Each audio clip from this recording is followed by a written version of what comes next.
Hello दोस्तों, welcome back. एक बार फिर से आपका स्वागत है हमारे इस यूट्यूब चैनल में।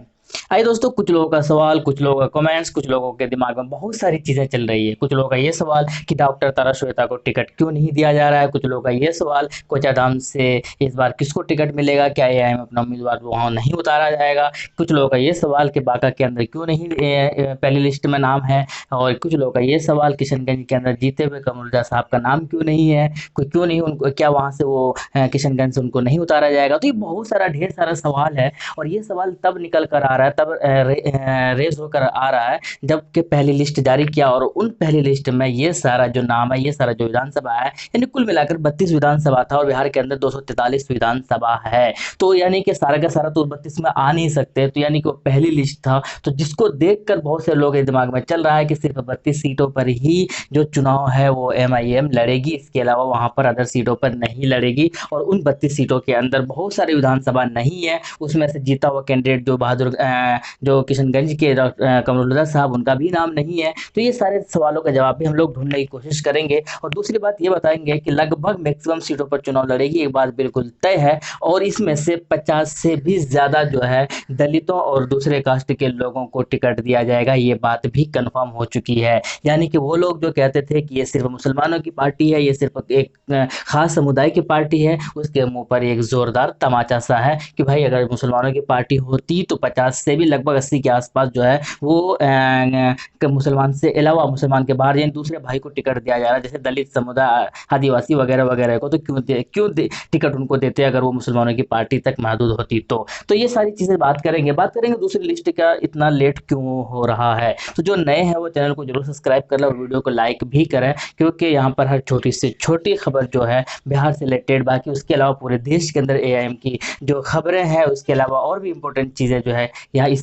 चैनल के माध्यम से दिखाई और बताई जाती है। तो चलिए शुरू करते हैं। दूसरे लिस्ट के अंदर बेसिकली थोड़ा सा लेट हो सकता है, हालांकि बकौल अख्तरुल साहब का स्टेटमेंट कि बहुत जल्द रिलीज होगी दूसरी लिस्ट, लेकिन अगर सोर्सेज की माने तो थोड़ा सा देर होगा वहां पर।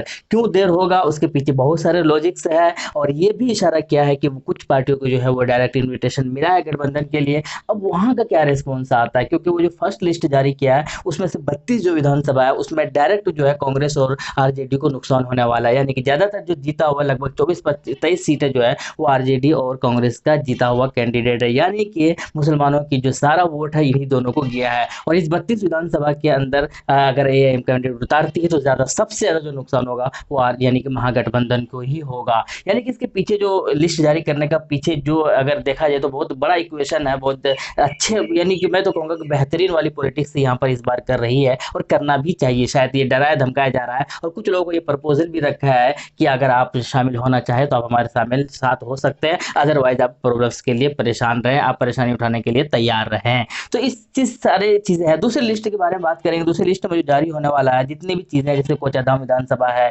इसके अलावा किशनगंज विधानसभा है, इसके अलावा ठाकुरगंज विधानसभा है, अररिया के राशिद अनवर साहब के बहुत सारे लोग सवाल करते हैं कि उनको वहाँ उनको क्या उनको वहाँ पर इस बार उम्मीदवार नहीं बनाया जाएगा। तो मैं बता दूं कि दूसरी लिस्ट में अररिया की विधानसभा से भी आपको देखने को मिलेगा, बांका है, बहादुरगंज है। यानी कि जो एक लंबी चौड़ी फहरिस्त होगी जो है वो दूसरे विधानसभा दूसरी लिस्ट में आपको देखने को मिलेगा। लेकिन ये थोड़ा सा लेट हो रिलीज होगा, यानी इस वीक में तो नहीं है, वो नेक्स्ट वीक के बाद ही होगा। और उसके अलावा वहाँ पर सर्वे का काम भी होना है और किसको टिकट दिया जाएगा ये भी कंफर्मेशन नहीं है। बिल्कुल ये एकदम कह दिया गया है कि ये बाद में अनाउंस होगा कि किसको किस विधानसभा से किसको नाम जो है किसको टिकट दिया जाएगा, ये एकदम लास्ट में होगा सारा सर्वे और डाटा तैयार करने के बाद। कुल मिलाकर ये जो है सेकेंड लिस्ट जारी होगी, उसमें बहुत सारी चीज़ें क्लियर होगी और भी ज़्यादा खलबली मच जाएगी। जबकि अभी अभी तक तो बहुत सारे लोगों को ये लग रहा है कि 32 सीटों पर ही लड़ेगी, लेकिन ये बात मैं कंफर्म कर दूं कि 32 नहीं, ये मैक्सिमम सीटों पर लड़ेगी जितना ज़्यादा हो सके। यानी कि 243 में से जो मैक्सिमम हो सकता है कि 243 पर भी लड़े,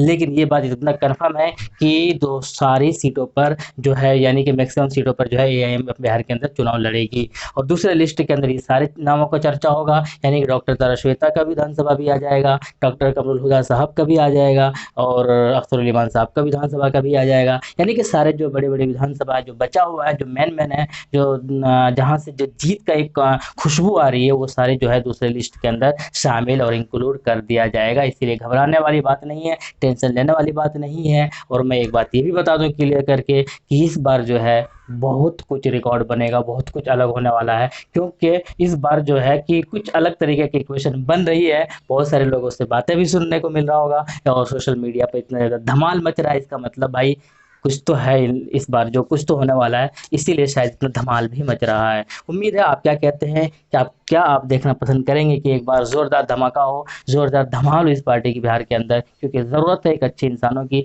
ज़रूरत है एक अच्छे लीडर की, ज़रूरत है एक अच्छे पॉलिटिशियन की, क्योंकि जो हाल है बिहार के अंदर भाई, उससे तो खैर क्या बताएं, कुछ नहीं कह सकते। इसीलिए अच्छे लोग जब आएंगे तो अच्छा विकास होगा, अच्छे लोग बनेंगे, लोगों को रोजगार दिया जाएगा, और भी बहुत सारी चीज़ें, अच्छी एजुकेशन के ऊपर बात होगी, अच्छे लोग काम करेंगे। तो उम्मीद यही है कि आने वाले चलो अच्छा हो बिहार वालों के लिए। आप क्या कहते हैं कमेंट सेक्शन में ज़रूर बताएं। शुक्रिया, मिलते हैं नेक्स्ट वीडियो में, तब तक के लिए थैंक यू, जय हिंद, लव यू।